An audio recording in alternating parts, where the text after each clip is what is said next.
Ng Diyos minsan pa, salamat sa pagkakataon na binigay mo po sa amin. Ang iyong salita ay malaya pong mahayag sa tahanan ni Brother William and his family. Tulungan mo po kami, sangkapan mo yung karunungan, paunawahan mo kami ng iyong turot aral. Ito po ang aming kahilingat sa dalangin sa ngalan ng aming Panginoong Yesus. Amen. Alam niyo po ang pag-aaral ng salita ng Diyos ay nakabatay po sa Biblia. Hindi po tayo magbabasa na kung ano-ano mga referensya, magazines. Ang atin lang pong gagamitin ay walang iba kundi ang banal na aklat, kung Holy Bible kung tawagin. Bagamat tinatawag po ito mga aklat, the books. Pero alam ko, yung mapagbasa ng libro, halimbawa, encyclopedia, marami kang makukuha dyan. Pero iba po yung Bible. Kasi spiritual naman po ang ating tatalakayin dito. Yung pong si Apostol Pablo, bilang apostol ng mga hentil, nang siya po ay nakarating sa lugar ng mga taga-Korinto o taga-Korinto, unang Korinto chapter 15. Simulan niyo po ang basa sa 8 hanggang 11. Yan. Chapter 15, verse 8 hanggang 11. Dito natin titingnan ang sinasabi ni Apostol na Pablo. Verse 8. Oo. Yan. Sige, pakibasa nyo. Malakas lang ha, Brother William.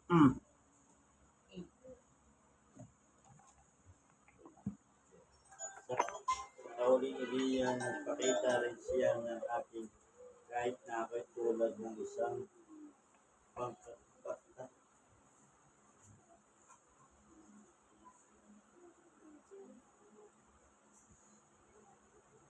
Sa huling Iliya, nagpakita rin siya ng aking kahit na ako'y tulad ng isang batang ipinapanganak na walang panahon, sapagkat ako'y ang pinakahawak ng apostol na hindi nga ako karapat-dapat tawagin ng isang apostol, sapagkat inuusi ng Iglesia ng Diyos.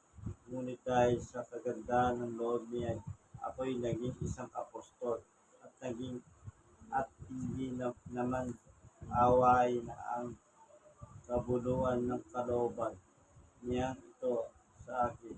Katunayan, nagpangalan ako ng higit kaysa sinuman sa kanilang, subalit hindi ito dahil sa sarili kong kayaan, kundi dahil sa kagandahan loob ng Diyos na sa akin. Kaya maging ito'y ipinapangaralan namin ito'y paniniwalaan ninyo. Amen. Yan po, ano? Yan po yung kwento ni Pablo patungkol sa kanya. Yung talambuhay ni Pablo. Meron po tayong mababasa dyan ng isang, anong sabi ni Pablo?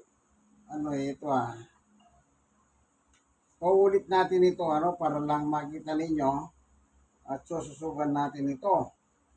Meron kasing binanggit si Apostol Pablo dito na yung kanyang pagkatao, inaano niya yung sarili niya rito maliit siya, parang ganon. Okay? Meron akong nakita rito, magandang tignan natin yon. Anong sabi niya? Ito. Ang sabi niya kasi ron, sandali parang, yan. Sapagkat ako ang pinakahamak sa mga apostol, hindi na ako karapat-dapat tawagin isang apostol, sapagkat inusig ko ang Iglesia ng Diyos. Yan. Hindi ako karapat-dapat. Pero sa isang sulat niya, pasinin nyo, dito sa unang Timoteo, tignan nyo po yung kanyang testimony uli. Kaya yung pagpapatotoo po sa salita ng Diyos sa kapwa, di ba, nasa simbahan kayo. O, sino magpapatotoo? Sabi ganon. Yan, yung parang ganon ba? Yan. Unang Timoteo, chapter 1, verse 12, hanggang 15.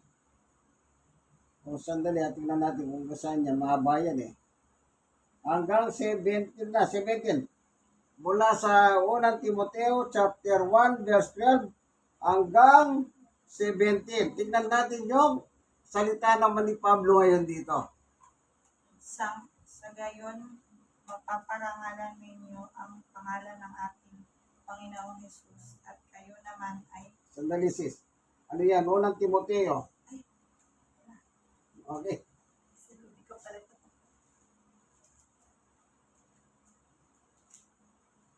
Sandali lang po, ano? Hinahanap lang. Nagkamali siya ng ano, akala niya yun na yun. Okay. Unang Timoteo, chapter 1, verse 12 hanggang 17. Chapter 1. Nagpapasalamat ako sa ating Panginoong Jesucristo na nagbibigay sa akin ng lakas dahil itinuring niya akong harap-dapat na maglilingkod sa Kanya. Kahit na noong unay nilapastangan, inusig at nilait ko siya, sa kabila nito'y nahabag sa akin ang Diyos sapagkat hindi ko nalalaman ang aking ginagawa noong ako'y hindi pa sumasampalataya. Pinasagana sa akin ang kagandahang loob ng ating Panginoon at pinagkaloob niya sa akin ang pananampalataya at pag-ibig na natatagpuan sa ating makikipag-isa kay Kristo Jesus. Totoo ang pahayag na ito at dapat paniwalaan ng lahat. Si Kristo Jesus ay dumating sa sanlibutan upang iligtas ang mga makasalanan. At ako ang pinakamasama sa kanila. Ngunit akong pinakamasama ay kinahabagan upang ipakita ni Kristo Jesus sa pamamagitan ko ang kanyang lubos na pagtsatsaga at upang ito'y maging halimbawa sa mga sampalataya at bibigyan ng buhay na walang hanggan. Purihin natin at tuwalatiin magpakailanman ang isang Diyos, haling walang hanggan, walang kamatayan at di nakikita. Amen. O yan. Nakikita niyo iba na yung salita niya. Doon sa unang sa Korinto, hindi ako karapat dapat. Dito sa unang Timoteo, anong sabi niya? Ako'y karapat dapat. Yan. Ganyan po tayong mga tao.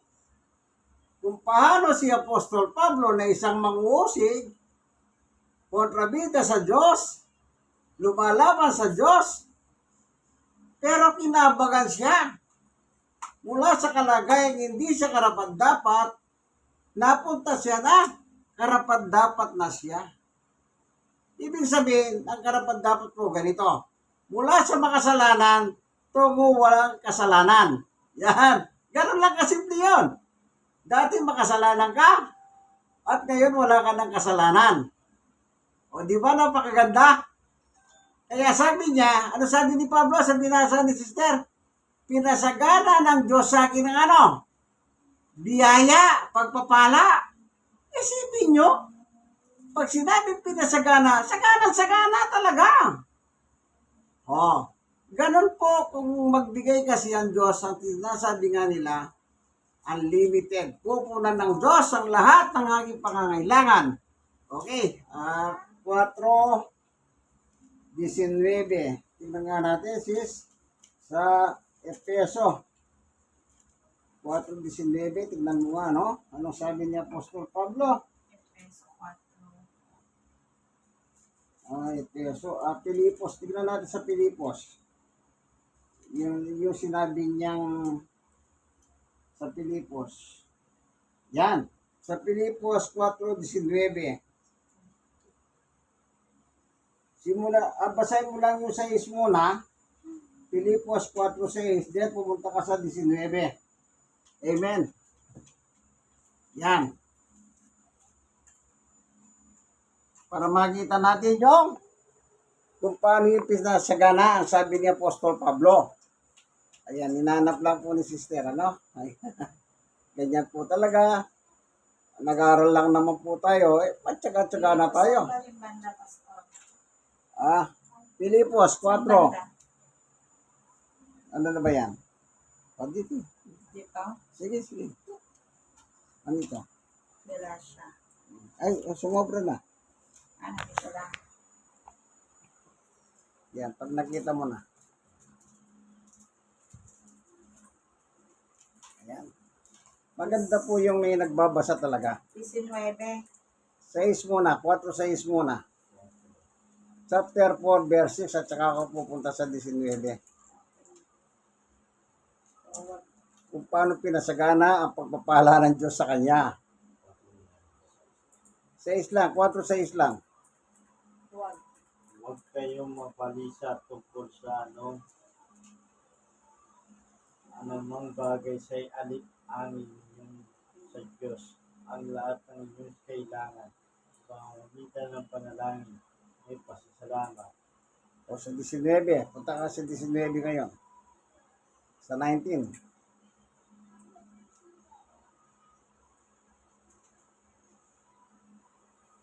Yan.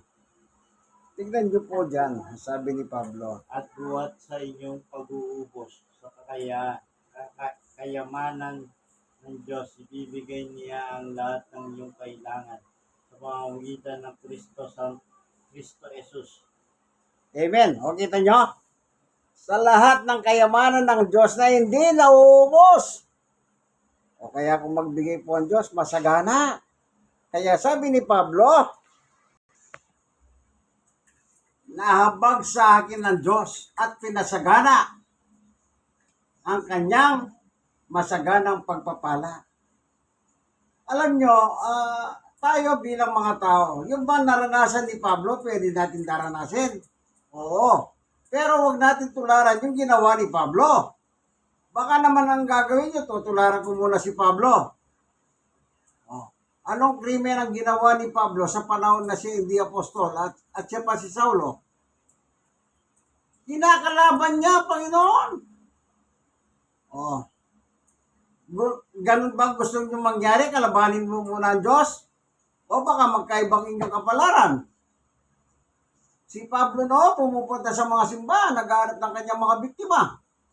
Sige, subukin nyo magpunta sa simbahan pag hindi kayo kinuyong. Baka mapapadali ang inyong kamatayan. Iba po yung kay Pablo. Bagamat may binanggit po si Pablo sa Biblia, tingnan nyo Unang Korinto, chapter 11, verse 1. Ano sinasabi ni Apostol Pablo dyan? Yan ay tungkol sa pagtulad. Kumbaga, imitation. Imitate me as imitate Christ. Sabi niya sa wikang Ingles. Di ba mga Pilipino, mahilig silang mag-imitate? Naalala ko nung araw. Yan, marami sa Divisoria nare-read, yung mga original na mga pantalon. Bawa, nung araw, Levi's. Pero nakarating sa company ng Levi's sa Amerika, sinumbong niya sa NBI, at ang NBI, niraid nila yung Divisoria. Yung lahat ng, pati manufacture ng Levi's. Kinumpis ka lahat. Kasi nga, imitation. Sige, nakita mo, sister, basa mo na. Unang Korinto, chapter 11, verse 1. Tularan ninyo ako gaya ng pagtulad ko kay Kristo. Kita nyo? Yung pagtulad kay Kristo, sabi niya, ang tanong, si Kristo ba pumatay ng tao? Hindi. Kaya huwag na natin tularan si Pablo na kailangan maging criminal ka muna. Papatay ka muna ng tao, magpapabilanggo kang tao, mamamarusa ka muna ng tao. Hindi na. Ang tutularan natin kay Kristo, alam niyo po ba kung ano? Yung sinabi ni Pablo, tularan niyo ako gaya ng pagtulad ko kay Kristo. Pilipos, sister, Pilipos chapter 2 verse 5 hanggang 11 yata yan. Tingnan natin.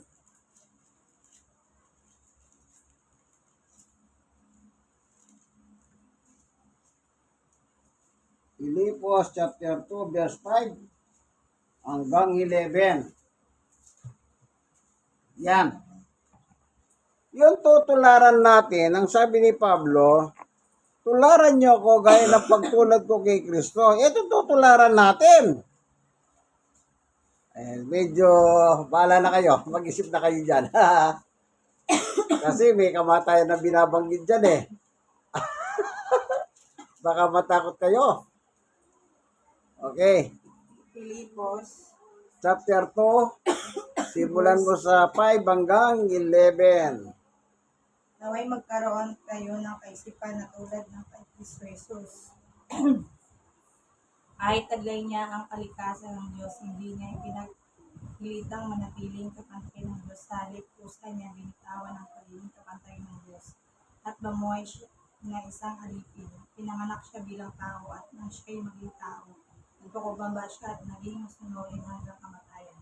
Naging ito man ay kamatayan sa krus dahil di po siya lubusang tinas ng Diyos at binigyan ng pangalang higit sa lahat ng pangalan. Sa gayon, sa pangalan ni Jesus ay luluhod at magpupuri ang lahat ng nasa langit, nasa lupa, at nasa ilalim ng lupa. At ang lahat ay magpapahayag na si Jesus Cristo ay Panginoon sa ikalawalhati ng Diyos Ama. Amen. Oh. Anong tutularan natin? Yung pagsunod ni Jesus. Hanggang saan? Hanggang kamatayan, kaibigan. O kaya? Hanggang kamatayan po ang pagsunod sa Panginoong Yesus. Yun ang ginawa ni Pablo. Kaya hanggang kamatayan po si Pablo, sumunod siya. Yan ang gustong mangyari ni Pablo sa mga pangangaral niya, yung mga napapaniwala niya o sumasampalataya sa kanyang pangangaral. Ang gusto niya lahat sila, maging siya, ay tularan natin ng Panginoong Yesus. Hindi po ba meron tayong idolo? O, sa pamilya, sinong idolo ng anak? Ang tatay, ang nanay. Di ba? O kaya naman, ang meron pa ako narinig, ang gusto kong maging asawa, halimbawa, yung anak mo lalaki, ang gusto kong maging asawa katulad ng nanay ko. O kung babae naman siya, ang gusto kong mapakasawa katulad ng tatay ko.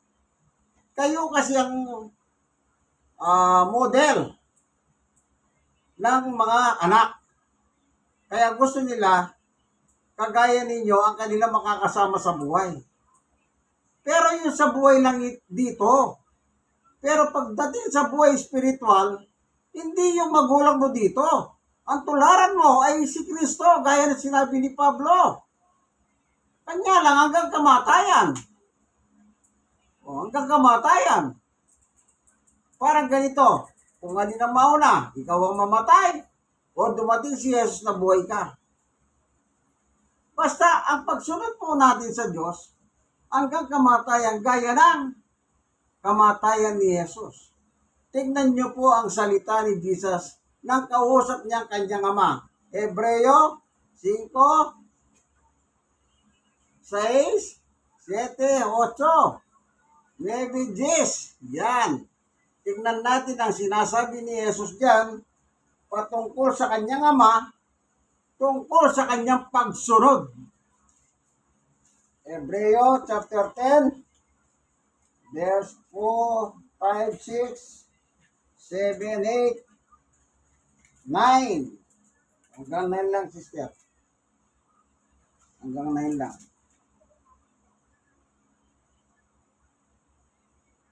Yan. Hebreo, Chapter 10, verse 5, 6, 7, 8, 9. Hanggang 9 lang.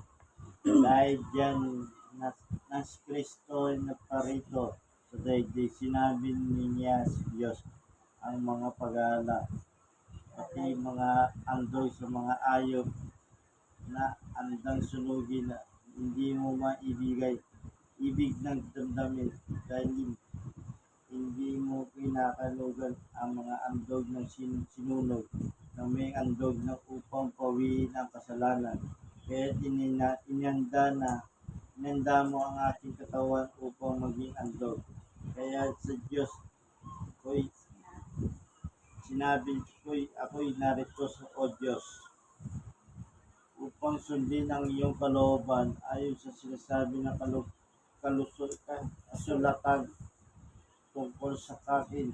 Sinasabi mo na niya ang hindi mo inanais o kinukulungkutan ang mga alay ng andog ng ayod. Mga andog sa sinusungin ang andog Susunodin. dahil sa kasalanan kahit ito'y inaandog ayon sa kautusan. Saka niya inidudukong ako'y narito upang sundin ang iyong kalooban. Sa ganitong paraan, inalis ng mga Diyos ang unang andog at pinalitan ng andog ni Kristo. Andog ni Kristo. Amen. Oh, ano sabi ni Jesus? Susunod ako sa iyo, Ama. Diba? Ha. Kaya dapat kapag isa po tayong mananampalataya, kaibigan, tandaan nyo ha, kahit ano pong dumating sa ating buhay, problema, mabigat o magaan, yung pagsunod, huwag niyong bibitawan. Yung problema nandyan lang yan eh. Meron ba kayong nakitang problema nasot pagkatapos walang problema uli? O halimbawa, nagkasakit ka ngayon, pumunta ka sa doktor, nagbumalik ka. Sa tingin mo ba hindi ka magkakasakit sa susunod? Magkakasakit ka pa rin. O, kaya kailangan ang paglilingkod sa Diyos, walang katapusan hanggang kamatayan, kaibigan. Hanggang kamatayan, ibig sabihin, pag nabago ka ng Diyos, that's it. Sige lang. Alam nyo, eto, baka naman dumating ang problema.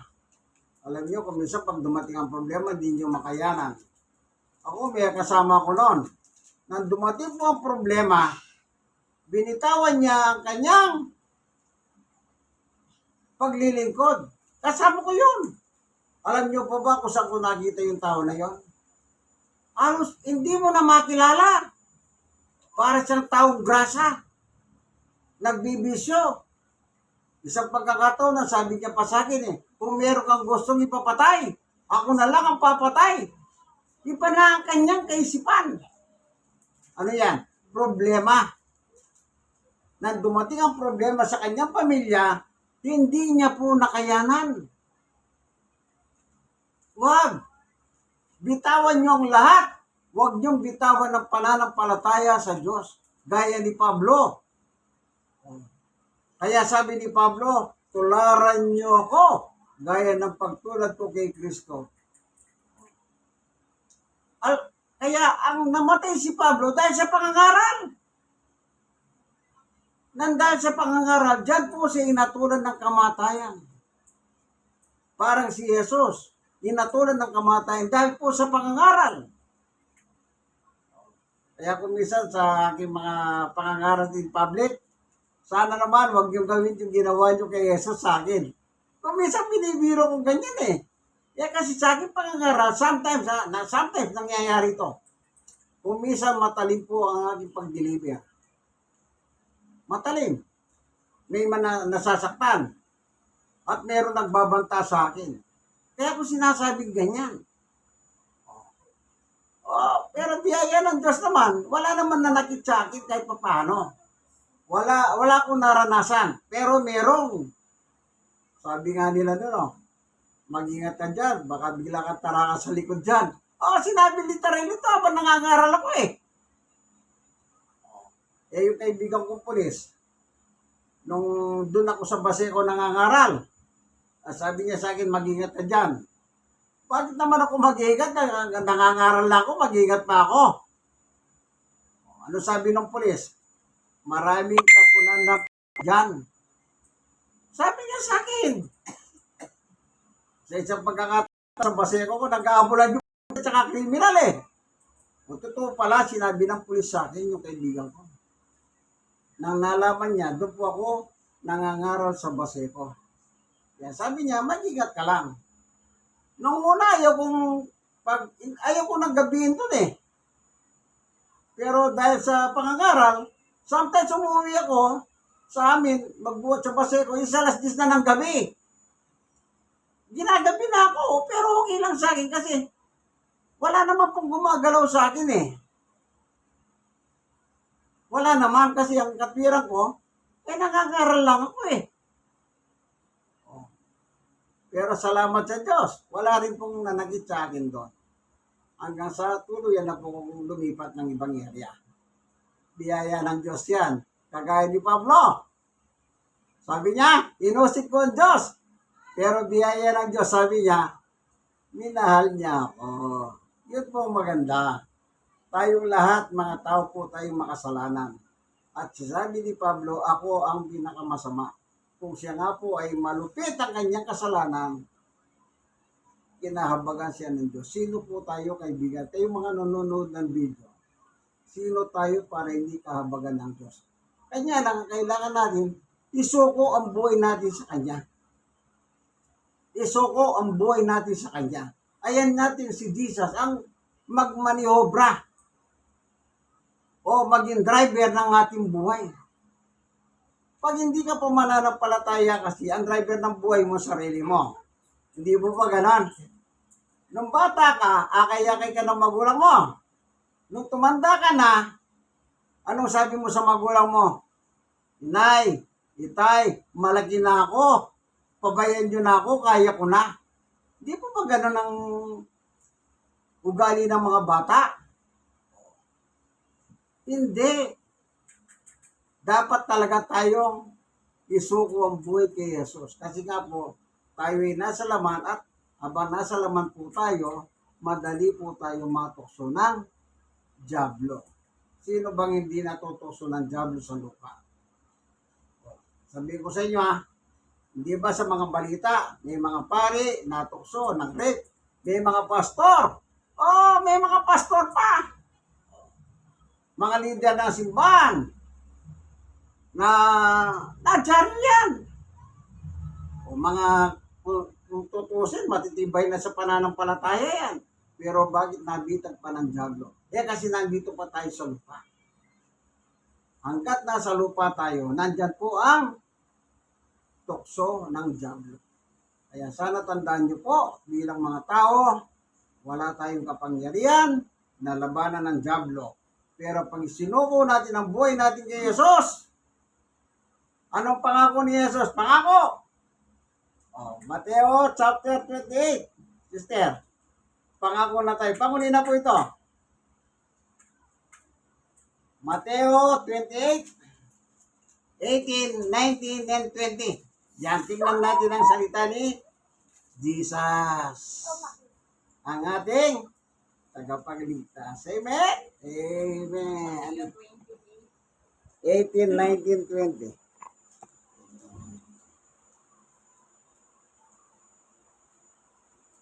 Lumapit si Jesus at sinabi sa kanila, ibinigay na sa akin ang lahat makapangyarihan sa langit at sa lupa. Kaya't humayo kayo, gawin ninyong alagad o ang mga tao sa lahat ng mga bansa. Bautismuhan ninyo sila sa pangalan ng Ama at ng Anak at ng Espiritu Santo. Turuan ninyo silang sumunod sa lahat ng inutos ko sa inyo. Tandaan ninyo, ako'y laging kasama ninyo hanggang sa katapusan ng panahon. Amen. Sinong gusto niyo sumama sa inyo, kaibigan? Si Jesus o si Satanas? Dalawa lang po yan. Pag hindi ka sinamahan ni Satanas, kay Jesus ka. Pag hindi ka sinamahan ni Jesus, kay Satanas ka. Multiple choice po yan. Nasa atin po ang pasya, sapagkat ang ating pasya, yan din po ang magdadala sa atin sa kaligtasan or kapahamakan. Salamat po, Panginoon Diyos, sa iyong patutuo sa amin, na tinuruan mo kami, kagaya ni Apostol Pablo, ang kanyang buhay. Mula sa kalagayang mangusig, hanggang sa na-convert siya at naging apostol at mangangaral ng mabuting balita. Maraming salamat po sa iyo, Panginoon Diyos, sa ngalan ni Jesus. Amen. Ito po inyong kaibigan Jesus, Brother Manny Bautista, si Brother William and his family, Barangay 50. Tama ba, Brother William? 50. So, ano tayo rito? Zone 4. Yan. Tondo, Manila. God bless us all po. Bye-bye!